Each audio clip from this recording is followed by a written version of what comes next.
नमस्कार, जोहार। मैं संजय और आप देख रहे हैं न्यूज़ झारखंड। चलिए जानते हैं सुबह से लेकर शाम तक की तमाम बड़ी खबरों को। पहली बड़ी खबर की बात करें तो 31 जनवरी के बाद खुल जाएंगे झारखंड में सभी स्कूल। शिक्षा मंत्री जगन्नाथ महतो ने की बड़ी घोषणा। झारखंड के स्कूली शिक्षा एवं साक्षरता विभाग के मंत्री जगन्नाथ महतो ने कहा है कि 31 जनवरी 2022 के बाद राज्य के सभी स्कूल खुलवा दिए जाएंगे। उन्होंने कहा है कि स्कूलों के बंद होने से बच्चों की शिक्षा प्रभावित हो रही है। सरकारी स्कूलों के सभी बच्चों की ऑनलाइन कक्षाएं भी नहीं हो पा रही है। ऐसे में कोरोना संक्रमण की समीक्षा कर स्कूलों के खोलने की कार्रवाई की जाएगी। हालांकि स्कूलों के खोलने का अंतिम निर्णय मुख्यमंत्री की अध्यक्षता वाली राज्य आपदा प्रबंधन प्राधिकार की बैठक में लिया जाएगा। स्कूली शिक्षा एवं साक्षरता विभाग इसे लेकर जो है प्राधिकार को अपना प्रस्ताव देगा। शुरू में जो है माध्यमिक व उच्च माध्यमिक कक्षाओं के लिए स्कूल खुल सकते हैं। खासकर मैट्रिक तथा इंटरमीडिएट की परीक्षाओं को लेकर इन कक्षाओं के लिए स्कूल खोलना अनिवार्य बताया जा रहा है। अगली बड़ी खबर की बात तो झारखंड में 1411 नए कोरोना संक्रमित मिले, 11 की हुई मौत। राज्य में पिछले 24 घंटे में नए संक्रमितों की संख्या में कमी दर्ज की गई है और स्वस्थ होने वाले बढ़े हैं। हालांकि 11 मरीजों ने अपनी जान भी गंवा दी है। जारी आंकड़ों के अनुसार राज्य में 1411 नए संक्रमित मिले हैं, वहीं 3409 लोगों ने कोरोना को मात दिया है और स्वस्थ हुए हैं। ऐसे में राज्य में कुल एक्टिव केस की संख्या अब घटकर 17,457 पहुंच गई है। सबसे अधिक 295 संक्रमित सिमडेगा में मिले हैं, वहीं पूर्वी सिंहभूम में 204, दुमका में 189 संक्रमित मिले हैं। वहीं राज्य में जिन 11 संक्रमितों की मौत हुई है उनमें पूर्वी सिंहभूम के 3, बोकारो, धनबाद, देवघर, हजारीबाग, रामगढ़, रांची और सरायकेला में एक एक मरीज की मौत हुई है। ऐसे में राज्य में कोरोना से कुल मौत का आंकड़ा अब बढ़कर 5,272 पर पहुंच गया है। वहीं पूर्वी सिंहभूम में 757 संक्रमित स्वस्थ हुए हैं। अगली बड़ी खबर की बात करें तो जैक मैट्रिक इंटर की परीक्षा का फिर बदलेगा प्रारूप। अब एक चरण में ही लेने की हो रही है तैयारी। कोविड संक्रमण के कारण राज्य में 31 जनवरी तक विद्यालय बंद हैं। ऐसे में अब कोरोना के कारण मैट्रिक इंटर की परीक्षा 2 के बदले एक चरण में लेने पर विचार हो रहा है। वहीं मैट्रिक इंटर समेत वर्ष 2022 की अन्य बोर्ड परीक्षाओं के प्रारूप में बदलाव हो सकता है। स्कूली शिक्षा एवं साक्षरता विभाग ने इसकी तैयारी शुरू कर दी है। जैक अध्यक्ष डॉक्टर अनिल कुमार महतो और उपाध्यक्ष डॉक्टर विनोद सिंह ने स्कूली शिक्षा एवं साक्षरता विभाग के सचिव राजेश कुमार शर्मा से मुलाकात की है और परीक्षा की तैयारी को लेकर विचार विमर्श किया है। परीक्षाओं के प्रारूप में बदलाव को लेकर स्कूली शिक्षा एवं साक्षरता विभाग जल्द ही जैक को विस्तृत दिशा निर्देश उपलब्ध कराएगा। इसके बाद जैक परीक्षा की तैयारी शुरू करेगा। अगली बड़ी खबर की बात करें तो पूर्वी सिंहभूम के चाकुलिया में महिला से लूट 70,000 रुपए लेकर जा रही थी बंधन बैंक की कर्मचारी। 2 अपराधियों ने की वारदात। पूर्वी सिंहभूम के चाकुलिया में लूट का मामला सामने आया है। चाकुलिया के बंधन बैंक में आरओ के पद पर कर्मचारी दीपाली महतो अपनी स्कूटी से कुचिया सोली गांव में कलेक्शन के लिए पहुंची थी। वहां से पैसे एकत्रित कर वापस लौट रही थी। इसी दौरान 2 अपराधियों ने महिला कर्मचारी का रास्ता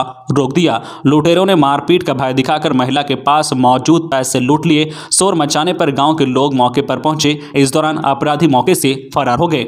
महिला ने पुलिस के समक्ष अपनी शिकायत दर्ज कराई है। अगली बड़ी खबर की बात करें तो गुमला में पुलिस और सीआरपीएफ की संयुक्त कार्रवाई। वाहन जांच के दौरान 9 पेटी शराब बरामद, 1 युवक गिरफ्तार। गुमला में पुलिस और सीआरपीएफ की संयुक्त कार्रवाई में 9 पेटी शराब बरामद की गई है। इस मामले में एक युवक को गिरफ्तार किया गया है। बताया गया है कि सुरक्षा बलों की ओर से वाहन जांच अभियान चलाया जा रहा था। इस दौरान एक वाहन को रोका गया। इसमें सवार 3 लोग गाड़ी से उतरकर फरार होने की कोशिश कर रहे थे। इसमें से एक युवक को पुलिस ने धर दबोचा। पूछताछ में युवक ने अपना नाम विनोद बताया है। जांच के दौरान वाहन से शराब की बड़ी खेप बरामद हुई है। खबरों में आगे बढ़ने से पहले आपसे रिक्वेस्ट है कि अगर आप चैनल को सब्सक्राइब नहीं किए हैं तो प्लीज चैनल को सब्सक्राइब करके बेल आइकन प्रेस कर दे, जिससे आपको झारखंड की हर छोटी बड़ी खबर का अपडेट आप तक पहुंचता रहे। चलिए बढ़ते हैं खबरों की ओर। अगली बड़ी खबर की बात तो कहां मिले कितने कोरोना संक्रमित। पिछले 24 घंटे में सबसे ज्यादा सिमडेगा में 295 कोरोना संक्रमित मिले हैं। इसके अलावा रांची में 250, पूर्वी सिंहभूम में 204, दुमका में 189, बोकारो में 87, पाकुड़ में 77, देवघर में 56, पश्चिमी सिंहभूम में 29, पलामू में 28 संक्रमित मिले हैं। इसके अलावा गुमला में 28, हजारीबाग में 28, साहिबगंज में 22, सरायकेला में 20, लातेहार में 17, गोड्डा में 14, रामगढ़ में 13, गढ़वा सुकमा में 13 और सबसे कम धनबाद में 11 कोरोना संक्रमितों की पहचान हुई है। अगली बड़ी खबर की बात करें, गणतंत्र दिवस पर सुबह 6 बजे से रात 10 बजे तक बड़े वाहनों के प्रवेश पर रहेगा रोक। गणतंत्र दिवस को लेकर राजधानी रांची की ट्रैफिक व्यवस्था में बदलाव किया गया है। 26 जनवरी के दिन सुबह 6 बजे से रात 10 बजे तक शहर में बड़े वाहनों के प्रवेश पर रोक रहेगी। छोटे वाहनों के आवागमन को लेकर भी रूट तय किया गया है, जो है कई रूटों में बदलाव भी किया गया है। ट्रैफिक प्रभारी एसपी सौरभ ने इसको लेकर दिशा निर्देश जारी किया है। ट्रैफिक व्यवस्था से जुड़े अधिकारियों को हर हाल में निर्देश का अनुपालन करने को कहा गया है। सुरक्षा व यातायात व्यवस्था के दृष्टिकोण से मोराबादी स्थित मुख्य समारोह स्थल के आसपास 8 ड्रॉप गेट बनाए गए हैं। अलग अलग कार धारकों के लिए विभिन्न स्थानों पर कार पार्किंग की व्यवस्था की गई है। वही बुट्टी मोड़ बरियातू मार्ग में आवागमन करने वाले वाहनों को करमटोली चौक से आगे जाने पर रोक रहेगी। यहां से रूट डाइवर्ट किया गया है। करमटोली चौक से आगे जाने वाले वाहन वाया जेल मोड़ जाएंगे। वही करमटोली चौक से उपायुक्त आवास की ओर समारोह में भाग लेने वाले वीआईपी, मीडिया व वरीय पदाधिकारियों के वाहनों को छोड़कर अन्य वाहनों के प्रवेश पर रोक रहेगी। मान्या पैलेस से स्टेट गेस्ट हाउस की ओर जाने वाले वाहन पर परिचालन पूर्ण रूप से बंद किया गया है। वही कांके रोड, रातू रोड एवं स्टेडियम चौक की ओर से बोडिया रोड एवं एदलहातू की ओर जाने वाले वाहन जेल चौक, करमटोली चौक, ट्राइबल रिसर्च इंस्टीट्यूट मोड़ होते हुए अपने आगे जाएंगे। जबकि हॉस्पिटल से एटीआई मोड़ जाने वाले मार्ग पर सामान्य वाहनों का प्रवेश पूरी तरह से वर्जित होगा। इसके अलावा एटीआई मोड़ से सिद्धू कानू मोड़ जाने वाले सड़क पर भी सामान्य आवाजाही बाधित रहेगी। शहर के प्रमुख 17 स्थानों पर ड्रॉप गेट बनाए गए हैं। गणतंत्र दिवस के मौके पर राजधानी की सुरक्षा व्यवस्था चाक चौबंद होगी। शहर के प्रमुख और संवेदनशील स्थानों पर निगरानी के लिए 1000 अतिरिक्त जवानों की तैनाती की गई है। अगली बड़ी खबर की बात करें, 15 फरवरी तक सिर्फ 500 एक्टिव मामले बचेंगे। राज्य में कोरोना के मरीजों की संख्या लगातार घट रही है। विशेषज्ञ डॉक्टरों के अनुसार तीसरी लहर का पीक गुजर चुका है। अब कोरोना के नए मामले भी कम आने लगे हैं और ठीक होने वालों की संख्या हर दिन दोगुना हो गई है। हालांकि अब भी प्रतिदिन पूरे राज्य में 2000 के आसपास मरीज मिल रहे हैं। विशेषज्ञ चिकित्सक डॉक्टर देवेश की माने तो 15 फरवरी तक राज्य में एक्टिव मामले घटकर सिर्फ 500 के आसपास रह जाएंगे। उन्होंने बताया कि 10 फरवरी तक हर दिन पूरे राज्य में 100 के करीब मरीज मिलेंगे। वही 15 फरवरी के बाद हर दिन कुल मामले मिलने की संख्या सिर्फ 50 के आसपास रह जाएगी। विशेषज्ञ ने बताया कि रिकवरी की दर तो बढ़ेगी, पर प्रतिदिन 10 संक्रमितों की मौत भी होगी। अगली बड़ी खबर की बात करें, जुड़कों ने अहमदाबाद की कंपनी को सौंपी जिम्मेदारी। साल 2024 तक बनकर तैयार होगा कांटाटोली फ्लाईओवर। साल 2020 में बनकर तैयार होना था कांटाटोली फ्लाईओवर।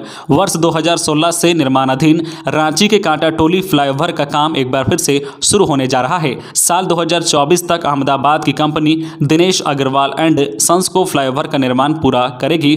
जुड़कों के आपातकालीन निविदा के बाद यह टेंडर दिनेश अग्रवाल को दिया गया है। योगदा सत्संग आश्रम, बहुबाजार, रांची, कांटाटोली होते हुए कोकर तक इस फ्लाईओवर का निर्माण होना है। इसकी लंबाई 2.24 किलोमीटर है। फ्लाईओवर के निर्माण पर 187.67 करोड़ रुपए खर्च होंगे। गौरतलब हो कि पहले फ्लाईओवर के लिए 1.25 किलोमीटर की लंबाई तय हुई थी। दोबारा इसकी लंबाई बढ़ा दी गई है। अब इसकी लंबाई 2.24 किलोमीटर है।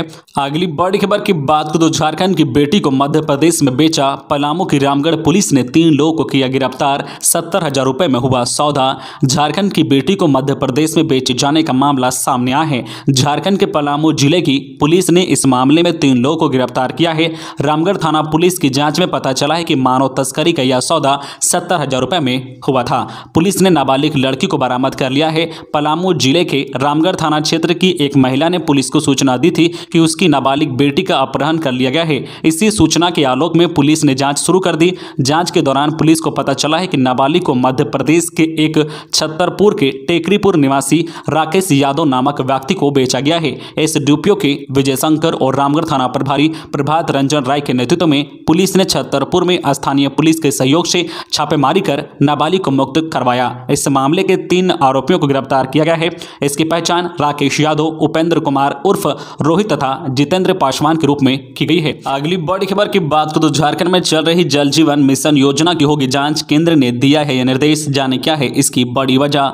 जल जीवन मिशन के तहत राज्य में चल रही ग्रामीण जलापूर्ति योजनाओं की गुणवत्ता की जांच थर्ड पार्टी एजेंसी करेगी। एजेंसी पेयजल आपूर्ति योजना में उपयोग होने वाले उपकरणों, उसकी गुणवत्ता गुणवत्ता और सुरक्षा के उपाय समेत कार्य में लगे कर्मियों के मानदेय पर भी नजर रखेगी। केंद्र सरकार के जल शक्ति मंत्रालय के निर्देश पर थर्ड पार्टी एजेंसी का चयन किया जा रहा है। इसे लेकर पेयजल स्वच्छता विभाग सीडीओ के कार्यपालक अभियंता की ओर से निविदा निकाली गई है। एजेंसी को आवेदन देने के लिए अंतिम तिथि 1 फरवरी निर्धारित की गई है। इसके तहत एजेंसी का चयन 3 वर्ष के लिए होना है। अगली बड़ी खबर की बात करूं, पीजी मेडिकल में नामांकन के लिए मेधा सूची जारी। अगले महीने इस तारीख को होगा सीटों का आवंटन।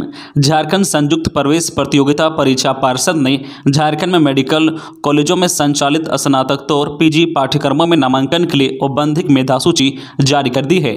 यह सूची नीट पीजी में शामिल उन अभ्यर्थियों के प्राप्त अंकों के आधार पर तैयार की गई है जिन्होंने इसके लिए निर्धारित समय तक ऑनलाइन फॉर्म भरा था। मेधा सूची में कुल 316 अभ्यर्थियों के नाम हैं जो ऑनलाइन काउंसलिंग में शामिल होंगे। वही काउंसलिंग में शामिल होने के लिए अयोग्य पाए गए 9 अभ्यर्थियों की भी सूची जारी कर दी गई है। पार्षद द्वारा जारी कार्यक्रम के अनुसार आवेदन देने वाले अभ्यर्थी औपबंधिक रूप से तैयार मेधा सूची के संबंध में आज मंगलवार तक आपत्तियां दर्ज करा सकेंगे।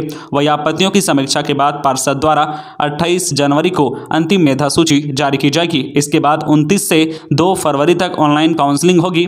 पार्षद द्वारा 5 फरवरी को सीटों का आवंटन किया जाएगा। तो ये थी आज की झारखंड की टॉप बड़ी खबरें। इसी तरह झारखंड की हर छोटी बड़ी खबर देखने के लिए आप हमारे चैनल न्यूज झारखंड चैनल को सब्सक्राइब करके बेल आइकन प्रेस कर दीजिए, जिससे आपको झारखंड की हर छोटी बड़ी खबर का अपडेट आप तक पहुंचता रहे। तो आज के लिए बस इतना ही, हमें दीजिए इजाजत, फिर मिलते हैं नेक्स्ट न्यूज में।